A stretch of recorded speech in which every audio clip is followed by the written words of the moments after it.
आजादी के बाद से डॉक्टर जितेंद्र सिंह जम्मू में सबसे लंबे समय तक सेवा देने वाले केंद्रीय मंत्री हैं, जिनके पास रिकॉर्ड 6 मंत्रालयों की अध्यक्षता है। हम आपको ये बताना चाहेंगे कि भारत सरकार के 9 सचिव उन्हें रिपोर्ट करने के लिए आए थे।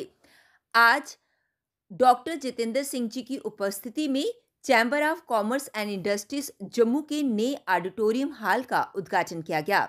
इस मौके पर माननीय सांसद श्री जुगल किशोर शर्मा और चैम्बर अध्यक्ष श्री अरुण गुप्ता भी मौजूद थे।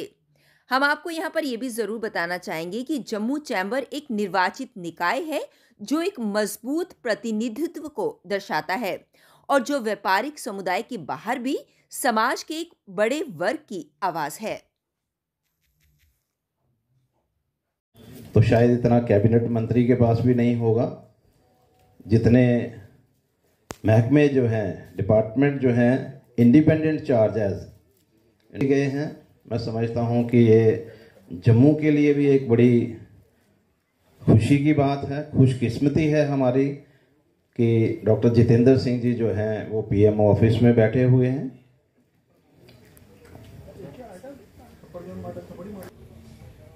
एक ऑर्गेनाइजेशन जो है, मुझे लगता है कि जम्मू की एक पावरफुल ऑर्गेनाइजेशन जो है वो chamber of commerce and industry है और वो सिर्फ और सिर्फ आप लोगों के सहयोग से और आप लोगों की स्ट्रेंथ से है। सबसे पहले तो मैं डॉक्टर साहब का धन्यवाद करना चाहूँगा। चैम्बर की एक डिमांड जो बड़ी देर से हम लोग कर रहे थे कि जम्मू को एक रेलवे डिवीज़न जो है वो सेपरेट मिलना चाहिए। अभी डिवीज़न जो है वो फिरोजपुर में है। लगातार प्रयास जो है वो चल रहा था, लेकिन कहीं कोई ऐसा स्थान नहीं मिल पा रहा था जिसकी वजह से हम कहें।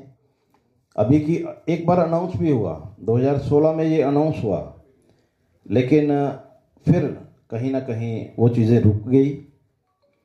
मैं धन्यवाद करना चाहूँगा डॉक्टर जितेंद्र सिंह जी का।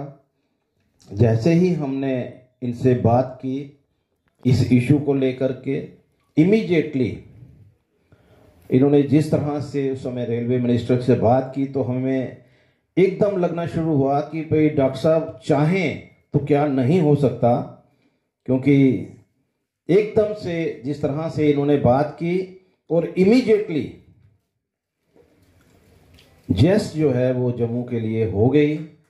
और मैं समझता हूँ कि एक हमारे लिए बहुत बड़ी एक उपलब्धि है डॉक्टर साहब की। और आने वाला समय जो है जम्मू में इस डिवीज़न का बेनिफिट होगा, बिजनेस कम्युनिटी को भी होगा, टूरिज़्म सेक्टर को भी होगा और जम्मू के लोगों को भी होगा। और हमारे जो मेंबर पार्लियामेंट जुगल शर्मा जी हैं, जिस तरह से फ्लाईओवर का काम जो है इनके प्रयासों से रुका, तो मुझे लगता है कि ये जो इशू जम्मू के हैं और इशू जो हैं वो ऐसे हैं जिसमें लोग तो परेशान हैं, लेकिन अगर गवर्नमेंट जो है इन इश्यूज को रिजॉल्व करती है तो उन्हें किसी किस्म का नुकसान नहीं हो सकता, ना फाइनेंशियली, ना रेवेन्यू के लेकर के, और ना ही कोई ऐसी चीज़ है जो नहीं हो सकती। डॉक्टर साहब, मैं आपसे जरूर इसके ऊपर अपनी राय रखना चाहूँगा। बहुत देर से हम लोग जो हैं मदर इंडस्ट्री की बात कर रहे हैं। डॉक्टर साहब, ऐसा है कि डेवलपमेंट हो हर कोई चाहता है और गवर्नमेंट का एक मोटिव जिस तरह से पूरी तरह से भाई हमारे क्षेत्र में जम्मू और कश्मीर में डेवलपमेंट होनी चाहिए, युवा जो हैं वो आगे आने चाहिए।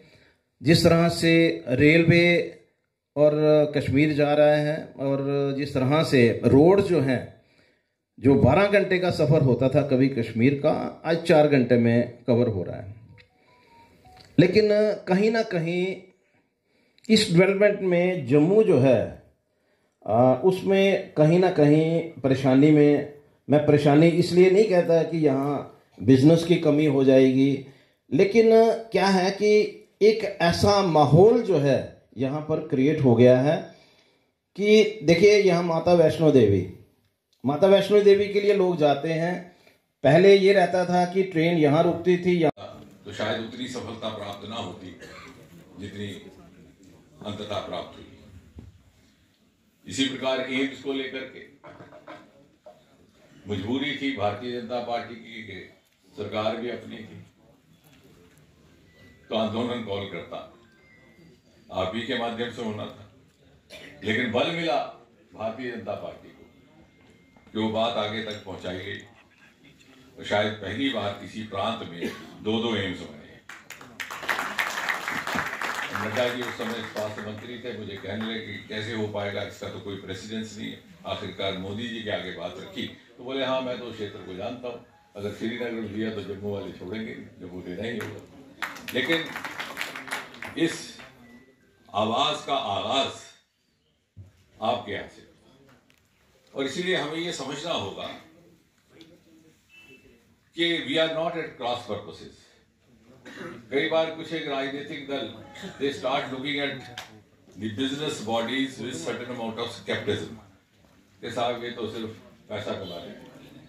पहले हम उस मानसिकता को बदले और हम ये समझें कि we are supplement to each other, not antagonist to each other. और मुझे लगता है कि मिलजुल करके हम जम्मू के समाज की सेवा कर पाएंगे और पर्याप्त रूप से अपना दायित्व भी निभा पाएंगे।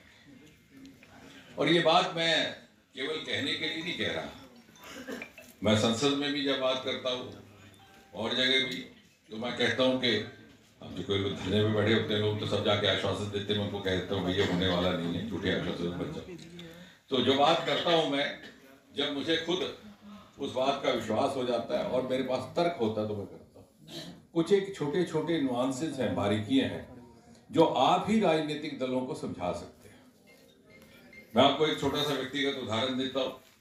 जब 2015 में गुजरात का चुनाव हुआ तो मुझे दक्षिण गुजरात दिया गया, सूरत मेरा केंद्र था। हमारा जो कोर वोट बैंक था वो था टेक्सटाइल मर्चेंट और दूसरा डायमंड मर्चेंट। वो सब के सब खफा थे, बोले साहब बहुत बलिदान दिया, बहुत कुर्बानी दी इस दल के लिए, यहाँ तो कांग्रेस का गढ़ होता था, हमने इनको स्थापित किया, लेकिन इस बार हम इनको वोट नहीं देंगे। ये जीएसटी का जो अन्याय इन्होंने किया है, हम इसके लिए इसको कभी माफ नहीं कर सकते। अब हम रोज उनके साथ बैठना शुरू हुआ, मैं यहां तक पहुंचे कि हम नोटा देंगे लेकिन आपको वोट इस बार नहीं देना। तो हमने कहा था नोटा भी देंगे, क्योंकि उस समय वो बहुत से छोटे छोटे वो फ्रिंज भी निकल आए थे जो प्रोटेस्ट में थे। तो फिर मैंने उनसे कहा कि आप मुझे समझाओ आपको दिक्कत क्या है। तो उन्होंने जो मुझे समझाया वो मेरे लिए भी आई ओपनर था। और मैंने जब वित्त मंत्री, तत्कालीन वित्त मंत्री अरुण जेटली जी के आगे बात रखी तो उन्होंने इस बात को समझा। बोले साहब आप जो अर्थशास्त्र के साथ जुड़े हैं या जो आप सरकारी व्यवस्था के साथ जुड़े हैं, आप यो बात नहीं समझ सकते जो वहां अंदर भागा पिरोने वाला समझ रहा है। तो मैंने पूछा कि वो क्या बात। बोले जो आपने तो जीएसटी मेरे प्रोडक्ट पर लगा दिया, लेकिन जीएसटी मेरे धागे पर भी लगा, जीएसटी मेरे कलर पे भी लगा और जीएसटी मेरे टेक्सचर पे भी लगा। तो मेरा जो कपड़ा प्रोडक्ट निकला है उसके ऊपर 5 जीएसटी लगे। लेकिन आप मेरी बात इसलिए दरकिनार कर रहे हैं कि आप कह रहे हैं कि फिर जब मैंने बात अरुण जी के आगे रखी तो वो सूरत आए, 2 बार बैठना हुआ, उसका समाधान निकला। कहने का तात्पर्य कि ऐसी ऐसी बातें हैं, लेकिन हमको भी, हमारा भी ये फर्ज रहता है कि हम आपकी बात सुनने को तैयार हैं, आपके पास आउटरीच रहे। कभी कभी कोई नाराज, जैसे जो कोई देखा तो नाराजगी की वजह होती है कम्युनिकेशन गैप में। अगर आप अक्सर एक दूसरे को मिलते रहे तो बदसूरत को भी खूबसूरत कहने की आदत पड़ जाती है। लेकिन जब हम अपना एक दूसरे के बारे में धारणाएं बना लेते हैं तो हम अपने काम को सप्लीमेंट नहीं कर पाते। और इसलिए जम्मू में विशेषकर ऐसे समय जबकि बड़े लंबे अरसे तक राज्यपाल शासन चलते रहे, 1990 का दशक हमने देखा, अभी हाल ही में देखा जब विधानसभा भी भंग रही, जब विधायक भी नहीं थे, तो जम्मू चैम्बर ही एकमात्र एक ऐसा रिप्रेजेंटेटिव बॉडी थी जो यहाँ की आवाज आगे तक पहुंचा सकती थी। और इस बात को हमें समझना भी है।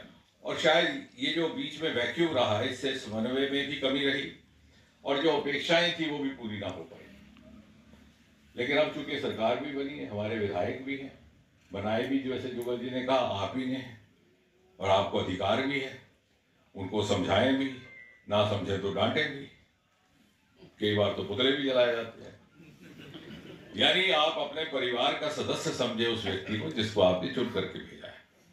और ठीक है जुगल जी, अगर हम तीसरी बार वहां पहुंचे तो अगर आप ना सहयोग करते तो हम तो लखनपुर भी पार न जा पाते। ये बात हमको भी समझनी होगी, और कम से कम मैं व्यक्तिगत तौर पर ये समझता हूं कि अगर पैर आपने धरती पर रख करके अपना व्यक्तिगत विकास करना है तो ये बात मन में हमेशा रहनी जरूरी है। अब जहां तक जम्मू का संबंध है, क्योंकि अरुण जी ने बहुत अच्छी बातें कही हैं, तो दिल चाहता है थोड़ी विस्तार में बात हो। ब्रॉडली स्पीकिंग हमारे दो श्रेणियों के विषय हैं। एक तो जो जम्मू के साथ बीते काल में, बीते समय में जो कोताहियां हुई हैं, जो खामियां रह गई, कारण कुछ भी रहे हों, उसके राजनीतिक रहे हों, कुछ समझ में खलल रहा हो, कुछ प्राथमिकताओं में खलल रहा हो, उसकी बात करने का भी समय नहीं। एक तो उसकी भरपाई करनी, और दूसरा अब समय आया है कि हम सोचें कि जम्मू को किस तरह से हिंदुस्तान की ग्रोथ स्टोरी का मेन स्ट्रीम हिस्सा बनाया जाए। हम अपने आप को अलग ना रखें, और इसके लिए मैं प्रयास करता हूं। अब जहां तक पहली बात है तो पिछले लैप्सेस की, बहुत सी बातें जो अरुण जी कह रहे थे ये डूएबल थी, ये मुझे व्यक्तिगत भी मिलते हैं। लेकिन अब क्या है कि एक ऐसी व्यवस्था है मल्टी टियर, कुछ बातें हैं जो केवल प्रदेश की सरकार कर सकती है, कुछ बातें हैं जो कुछ एक कार्यालय विशेष से ही संभव हो सकती हैं। लेकिन अगर हम उनको सेंसिटाइज कर पाए तो इसमें कुछ ऐसा नहीं है। अब उदाहरण के तौर पर जो इंडस्ट्रियल पॉलिसी है, जब से आई मेरा ये मानना था कि हम इन्वेस्टमेंट तो लाएं, लेकिन स्वभाव में नहीं था, या उसके कट ऑफ का हो। और इंडस्ट्रियल पॉलिसी की बात तो मुझे याद है कि जब अरुण जेटली जी एक बार आए थे तो तब चेंबर के ही कुछ सदस्य उनसे मिले भी थे, कुछ एक नोट बना करके भी ले गए थे, लेकिन फिर दुर्भाग्यपूर्वक वही ना रहे हमारे बीच। अब दरबार को लेकर के कई समय से हमारा ये मानना है कि देखिए, ऑनलाइन होने से हमें एक बड़ा लाभ ये हुआ कि 200 करोड़ रुपया हमारा बचता है, क्योंकि पहले वो ट्रक ला करके वहाँ ले जाने पड़ते थे, फिर यहाँ लाने पड़ते, 4 बार, एक बार जाना आना, फिर वो हमारा बच गया। अब आप श्रीनगर बैठे कि जम्मू बैठे या घर बैठे, सारा ऑनलाइन है। इसलिए हमने पहले भी रखा था कि साहब, चूंकि एक ह्यूमन आउटरीच के लिए, ह्यूमन इंटरफेस के लिए कुछ एक अधिकारी यहाँ रहे, कुछ एक वहाँ रहे, और अब शायद ऐसी व्यवस्था हो रही है, क्योंकि हर व्यक्ति हर अधिकारी तक नहीं पहुंच पाता।